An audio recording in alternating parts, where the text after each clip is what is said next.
आप सभी को मालूम होगा कि झारखंड के साथ साथ अभी महाराष्ट्र में भी इलेक्शन है। झारखंड में 13 और 20 को है, 23 को रिजल्ट। लेकिन सत्ता को पाने के लिए जो लड़ाई झारखंड में देखी जा रही है वो शायद महाराष्ट्र में कम है। पूरा केंद्र की सरकार हो या केंद्रीय मंत्री, सभी झारखंड में आकर के 24 घंटे 7 दिन लगे हुए हैं सत्ता को पाने के लिए। इधर राज्य का जो सरकार है वो अपना सत्ता बचाने के लिए दिन रात लगे हुए हैं। तो आखिर झारखंड में है क्या? क्यों झारखंड को पानी का होड़ इतना ज़्यादा मच गया है? महाराष्ट्र को छोड़ करके क्यों सभी झारखंड में आ गए हैं? आज की वीडियो में जानेंगे। लास्ट तक वीडियो जरूर देखिएगा क्योंकि बहुत ही इम्पोर्टेंट वीडियो होने वाला है इलेक्शन झारखंड को लेकर के। तो वोट देने से पहले इस वीडियो को लास्ट तक जरूर देखिएगा और जितना ज़्यादा हो सके वीडियो को शेयर कीजिएगा ताकि सभी लोगों को पता चले कि ये जो झारखंड का इलेक्शन है, यहाँ जो सत्ता पाने का होड़ है वो क्या झारखंडी जनता के हित के लिए है, उनके भलाई के लिए है, या फिर सिर्फ यहाँ के खनिज संपदा पर कब्जा के लिए है। तो चलिए वीडियो को शुरू करते हैं और देखते हैं। आप अपनी आंखों को खोल लीजिए क्योंकि जो सच आज आप सुनने जा रहे हैं, हो सकता है उसके बाद आपके जहन में इस देश के चुनाव को लेकर बहुत सारे सवाल खड़े हो जाएं। और वह सवाल इस देश में आदिवासियों को लेकर हो सकते हैं, इस देश में कॉरपोरेट की लूट को लेकर हो सकते हैं, इस देश के भीतर में कॉरपोरेट लूट के साथ खड़ी हुई राजनीतिक सत्ताओं के हो सकते हैं। इस दौर में सबसे गरीब और पिछड़े इलाकों के भीतर घुसते ही हो सकता है आपके भीतर यह भी सवाल आए कि आखिर सरकारें हैं या नहीं हैं। लेकिन इन सब के बावजूद भी सवाल आज झारखंड का हम आपसे करने जा रहे हैं। झारखंड में चुनाव होने हैं, 2 चरणों में होने हैं। 13 तारीख को पहले चरण की और 20 तारीख को दूसरे चरण की वोटिंग होगी। 23 तारीख को रिजल्ट आ जाएगा। लेकिन क्या आपने एक क्षण भी सोचा कि झारखंड में इस वक्त असम के मुख्यमंत्री हेमंत बिस्वा 24 घंटे क्यों मौजूद हैं? क्या सिर्फ इसीलिए मौजूद हैं क्योंकि उनको वहां पर चुनाव प्रभारी भी ना कहें, सह प्रभारी बनाया गया है? इस देश के कृषि मंत्री शिवराज सिंह चौहान, जो बरसों बरस तक मध्य प्रदेश की गद्दी को संभालते रहे, वह भी 24 घंटे 7 दिन झारखंड में है क्योंकि उन्हें पता है कि झारखंड में चुनाव नहीं जीते तो दिल्ली के दरबार में उनका मान सम्मान खत्म हो जाएगा। यानी झारखंड क्या वाकई इतना जरूरी है और इतनी बड़ी मजबूरी है कि उसको चुनाव जीतना ही है?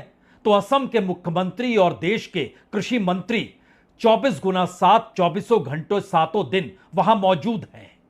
खुद देश के गृह मंत्री जाते हैं झारखंड और वहां जाकर वह संकल्प पत्र जारी करते हैं और बतलाते हैं कि किस तरीके से झारखंड बेहाल है, वहां के आदिवासियों की परिस्थितियां कितनी नाजुक हो चली है।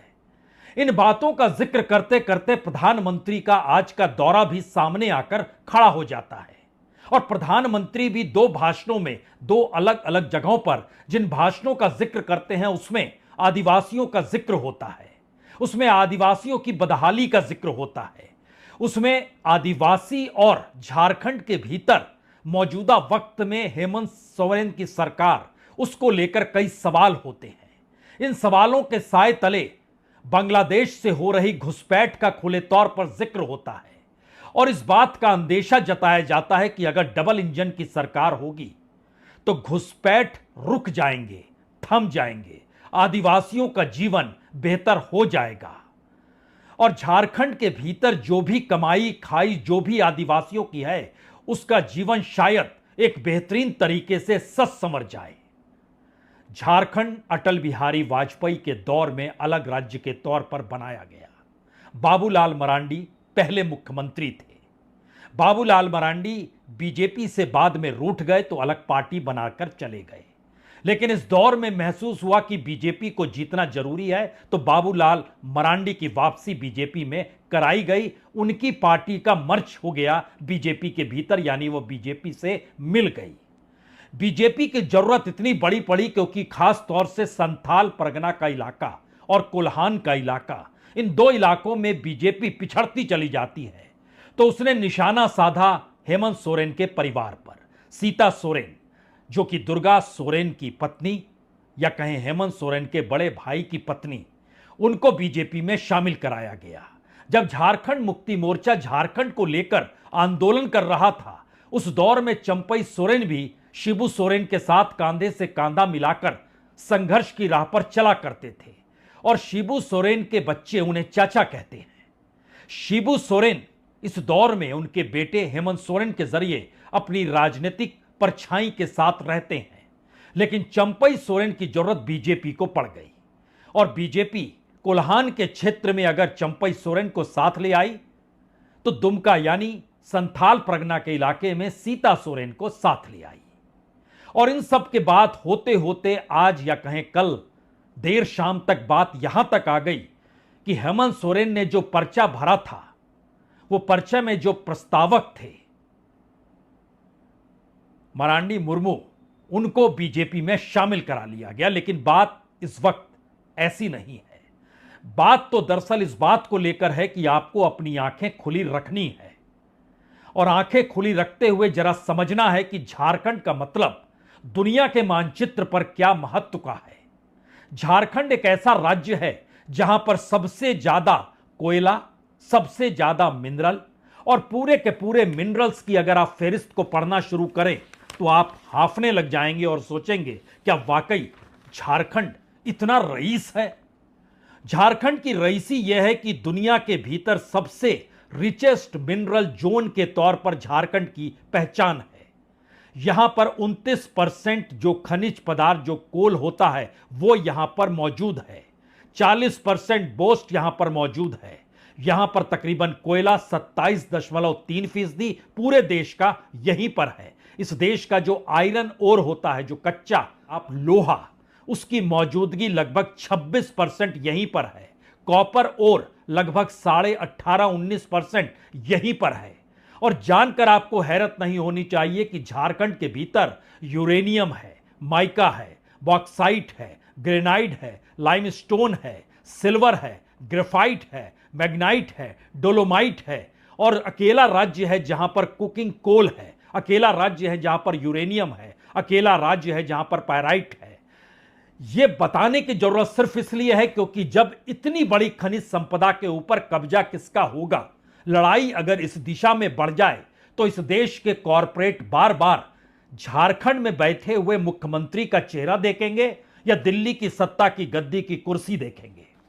और दिल्ली की सत्ता को इस बात का बाखूबी एहसास हो चला है कि इस देश के विकास को लेकर जो उसके विकास के दायरे में कॉरपोरेट के नेटवर्क को बढ़ते हुए दिखाई देना होता है, उस विकास के दायरे में कॉरपोरेट के साथ दिल्ली खड़ी है। यह खुलकर इस दौर में खनिज संपदा पर कब्जा किसका होगा, यह सिर्फ इस बात से समझ लीजिए कि इस देश की टॉप मोस्ट 25 बड़े कंपनियां जिनका कोई भी वास्ता इस देश के मिनरल के साथ है, कोयले के साथ है, आयरन ओर के साथ है, कोई भी वास्ता सीमेंट के साथ है, कोई भी वास्ता पावर प्लांट के साथ है, कोई भी वास्ता इस देश के साथ साथ दुनिया भर में सप्लाई की जाने वाली उस खनिज संपदा के साथ है जो कि कौड़ियों के मोल यहां निकालकर दुनिया के बाजार में बेची जाती हो, वो सारी कंपनियां झारखंड में मौजूद हैं और सभी को एनओसी का सर्टिफिकेट केंद्र सरकार देती है।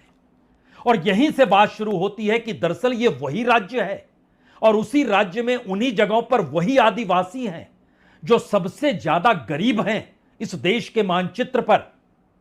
हैरत में मत आइए, बाकायदा नीति आयोग की रिपोर्ट बतलाती है कि इस देश में सबसे पिछड़े हुए 3 राज्य जो हैं उसमें उत्तर प्रदेश, बिहार और झारखंड है। और झारखंड के भीतर संथाल परगना जैसा इलाका जो एक लिहाज से कहें जहां पर राजनीतिक घुसपैठ बीजेपी की हो नहीं पाई, लेकिन इन इलाकों को अगर आप परखना शुरू कीजिएगा एक बेल्ट की तरह तो साहिबगंज का इलाका, गोड्डा का इलाका, देवघर का इलाका, पाकुड़ का इलाका, दुमका का इलाका, जामताड़ा का इलाका, इन पूरे इलाकों में आदिवासियों की मौजूदगी है और उन्हीं आदिवासियों के बीच बांग्लादेशी घुसपैठ हो रही है।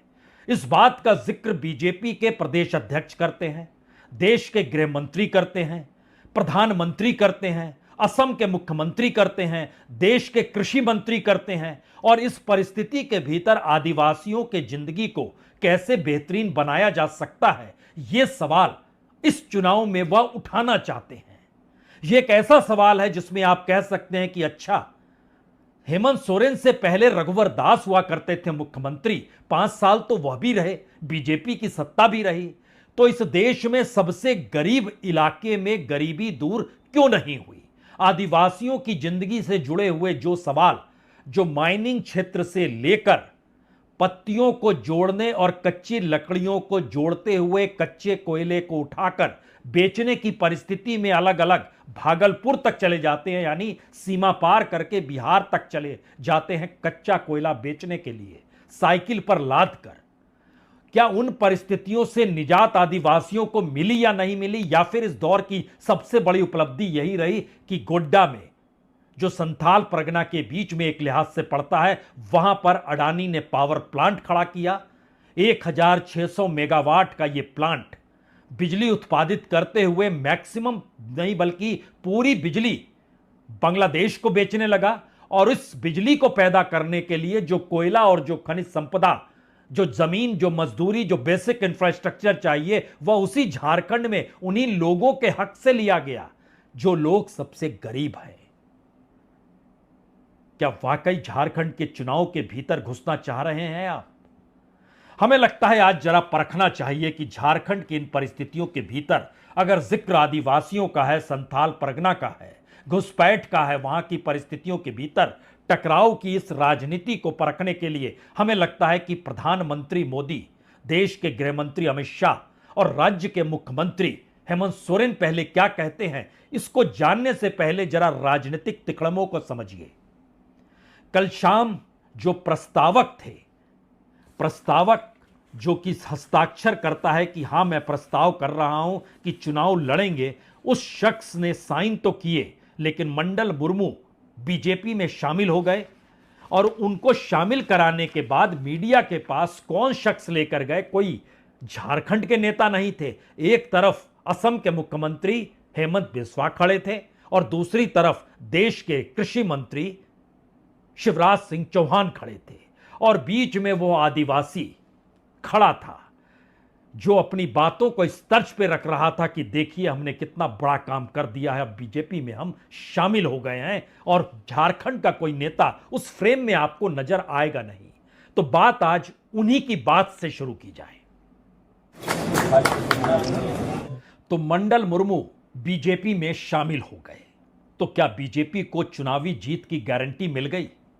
मंडल मुर्मू के पिताजी भी झारखंड को लेकर जब आंदोलन चल रहा था, वह भी शिबू सोरेन के साथ खड़ा हुआ करते थे, जिस तरीके से चंपई सोरेन।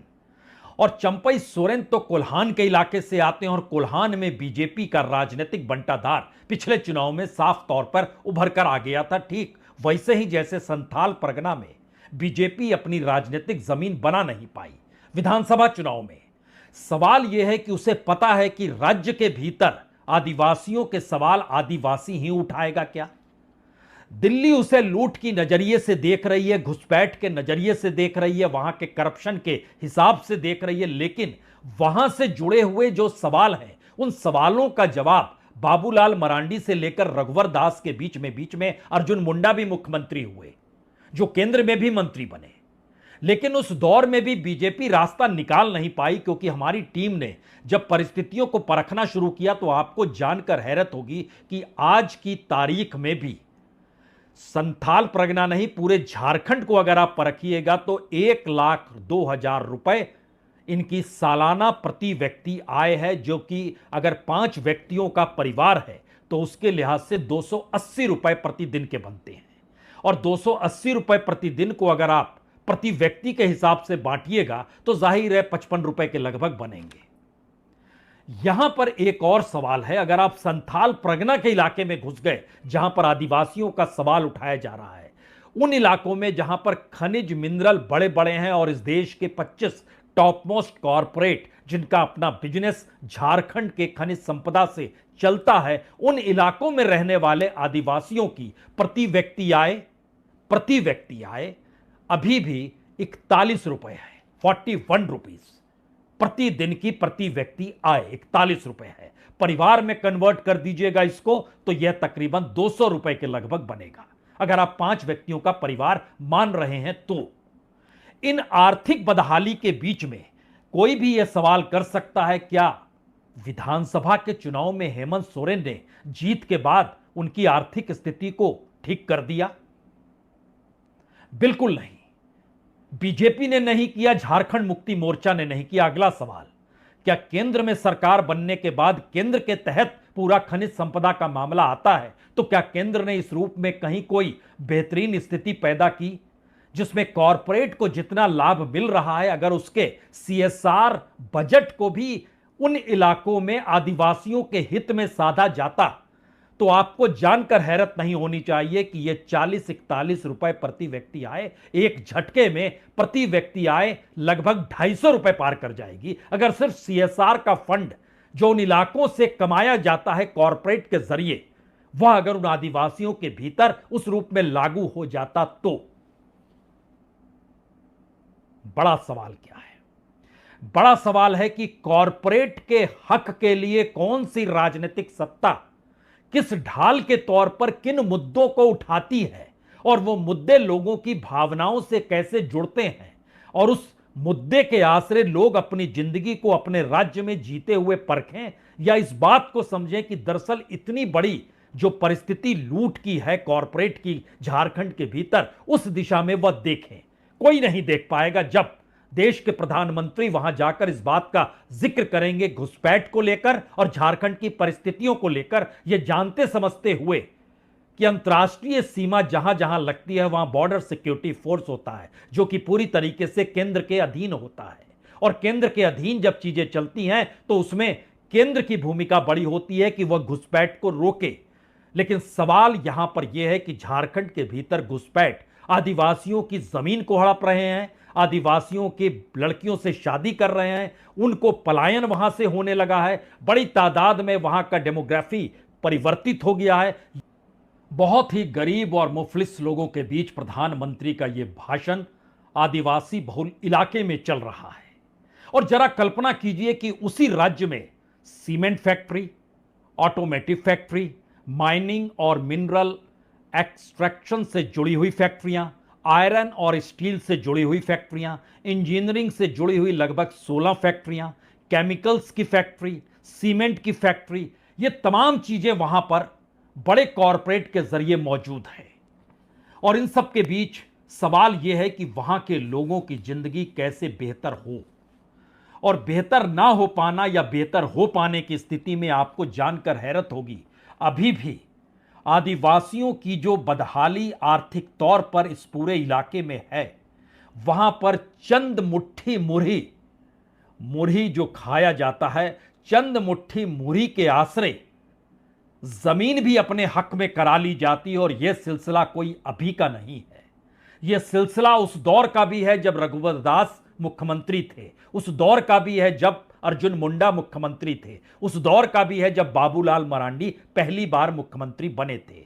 बाबूलाल मरांडी की संवेदनशीलता उस दिशा में जागी जरूर थी, लेकिन वो उन परिस्थितियों के खिलाफ थे जो कॉरपोरेट अपने तौर पर वहां पर चीजें हड़पने की स्थिति में आ रही थी। केंद्र बार बार संकेत देता था, और केंद्र में चाहे कोई सरकार रही हो, उसने वहां की परिस्थिति को खुलकर एक्सप्लॉइट किया है, और बाबूलाल मरांडी उसका विरोध भी करते थे, और शायद इसीलिए मौजूदा वक्त में उनकी जरूरत पड़ गई। एक सवाल और खड़ा होता है, जितनी बड़ी तादाद में वहां पर सड़कें बन रही हैं, बाकायदा सड़क मंत्री नितिन गडकरी जो हैं हाईवे बनाने की दिशा में लगे हुए हैं, और उन्होंने वादा भी किया कि 2 बड़े हाईवे वो वहां पर बना देंगे। और इतना ही नहीं, 2 नेशनल हाईवे के अलावे पिछले दिनों उन्होंने वहां पर जो छोटी सड़कें हैं जो रोड ट्रांसपोर्ट के लिए है, उसमें लगभग 2 लाख करोड़ रुपए हाईवे नेटवर्क के लिए भी दिया। देवघर में एयरपोर्ट बन ही चुका है लगभग 400 करोड़ रुपए का। इन सब के बीच झारखंड का खनिज संसाधन जो है वो कोलकाता के जरिए ट्रांसपोर्टेशन में बहुत आसान है कि दुनिया के बाजार में वो चला जाए, क्योंकि वहां पर हल्दिया और पारादीप बंदरगाह जो है उसके जरिए माल भेजा जाता है बाहर। और शायद यही वो वजह है जिसकी वजह से विदेशी निवेश भी, अगर आप ध्यान दें तो हेमंत सोरेन के कालखंड में यानी 2019 से 2024 के बीच में तकरीबन 2.66 बिलियन डॉलर का जो डायरेक्ट इन्वेस्टमेंट, फॉरेन इन्वेस्टमेंट है वो चलकर आया। प्रपोज्ड जो इन्वेस्टमेंट लगभग 424 करोड़ का और निकल कर आ रहा है। और इन सब के बीच दूसरी दृष्टि देखिए तो 80% ग्रामीण जनता है। 80% ग्रामीण जनता में से लगभग 100% लोग एग्रीकल्चर यानी खेती पर निर्भर है। खेती वहां पर सबसे बड़ी चावल की होती है। और उस इकोनॉमी को अगर आप समझना चाहें तो इस रूप में समझ सकते हैं कि मनरेगा का मजदूर जो है झारखंड में सबसे ज्यादा है, क्योंकि वहां पर जिंदगी जीने की जो न्यूनतम मजदूरी की कमाई है वह भी मनरेगा की कमाई से कम है। और इन परिस्थितियों के भीतर उसके सामने सबसे बड़ा सवाल अब यही हो चला है कि जो जिंदगी वो जी रहे हैं उस जिंदगी में क्या वाकई धर्म की भी एंट्री हो जाए, घुसपैठ की भी एंट्री करा दी जाए, और इसके आसरे उनकी अपनी भावनाएं जो हैं वो राजनीतिक तौर पर दिल्ली के साथ खड़ी हो जाए। और इसीलिए शायद गृह मंत्री जब संकल्प पत्र यानी मैनिफेस्टो जारी करते हैं तो इस बात का खुले तौर पर अंदेशा भी देते हैं। यानी प्रधानमंत्री हो या गृह मंत्री हो, असम के मुख्यमंत्री हो या देश के कृषि मंत्री हो, या मौजूदा वक्त में बीजेपी का पूरा कैडर जो दिल्ली से गया है या दिल्ली के जरिए भेजा गया है वहां काम करने के लिए, या फिर वहां जिस भी कैडर की जिस रूप में भी मौजूदगी है उसको सिर्फ एक ही निर्देश है कि आदिवासियों के बीच वह इस बात को मैसेज कन्वे कराएं जिससे आदिवासी एकजुट के तौर पर कहीं भी नजर ना आए और उनके भीतर बहुत सारे सवाल रहें। और वो सवाल कॉरपोरेट को लेकर ना हो, माइनिंग को लेकर ना हो, कमाई, जमीन पे कब्जा, इन सब चीजों को लेकर ना हो, बल्कि आदिवासियों के अपने घुसपैठ को लेकर और आदिवासियों के घुसपैठ के भीतर जो बांग्लादेशियों का सवाल है वही सबसे बड़ा कैसे हो जाए। और इसकी सबसे बड़ी वजह यह है कि अगर आप, हमारी टीम ने निकाला कि हर सीट को अगर आप देखें, जैसे साहेबगंज भी संथाल परगना का इलाका, यहां पर बोरियो,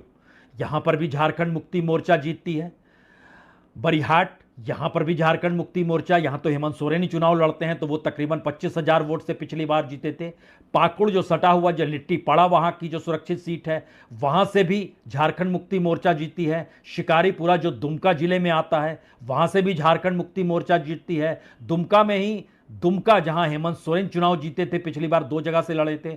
और जामा की सीट सीता मुर्मू जीतती है जो झारखंड मुक्ति मोर्चा की है। और इस पूरी प्रक्रिया के भीतर में सबसे बड़ा सवाल यह है कि अगर 28 सीटें हैं, उन 28 सीटों में सिर्फ 2 सीट आदिवासी बहुल इलाके में बीजेपी जीत पाती है तो क्या इस बार उसमें बढ़ोतरी होगी या नहीं होगी? यह सवाल सबसे महत्वपूर्ण हो चला है। लेकिन इस सवालों के समानांतर एक छुपा हुआ सच जिसको दिल्ली कितना महसूस करती है या रांची उसकी ताप को कितना समझ पा रही है, इन दोनों के बीच चाहे अनचाहे देवघर से सटा हुआ गोड्डा जो है, गोड्डा डिस्ट्रिक्ट के भीतर में बना हुआ जो अडानी का पावर प्लांट है, उसका मैसेज दरअसल पूरे झारखंड के भीतर है। हालांकि देखिए, टाटा नगर बना, टाटा ने बनाया, लेकिन भावनात्मक तौर पर टाटा के साथ वहां के आदिवासी और शहरी लोग जुड़े हुए हैं। लेकिन गोड्डा में जो पावर प्लांट अडानी का बना उससे वहां ना आदिवासी जुड़े, ना जिनकी जमीन ली गई वो जुड़ पाए, और ना ही उस इलाके से हटकर बाकी शहरी इलाकों में रहने वाला कोई भी शख्स जुड़ पाया। यह सवाल इसलिए बड़ा है क्योंकि पहली बार यह सवाल आदिवासियों के भीतर भी है कि वह जिस जमीन पर मौजूद है उसकी कीमत वो बेशकीमती है।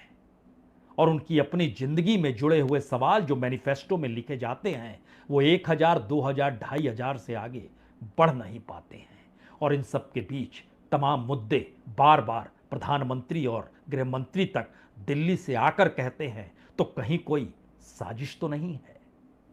ये सवाल संथाल परगना के भीतर मौजूद है। तो आपको समझ में आया होगा कि क्यों झारखंड के पीछे पड़े हैं। ये झारखंड का जो ज़मीन है, ये झारखंड का ज़मीन ही सोना है। यहाँ जितना खनिज है, जितना संपदा है, वो पूरे भारत में कहीं नहीं है। और इतना बड़ा बड़ा कॉरपोरेट फैक्ट्री यहाँ झारखंड में है, सब कुछ झारखंड में है। पूरे झारखंड के ही खनिज से पूरा देश चल रहा है, लेकिन फिर भी झारखंडी लोगों का जो स्थिति है वो बहुत ही दयनीय है। तो इस बार यही कहना चाहेंगे कि इस बार जो अपना कीमती वोट है, सोच समझ कर करें।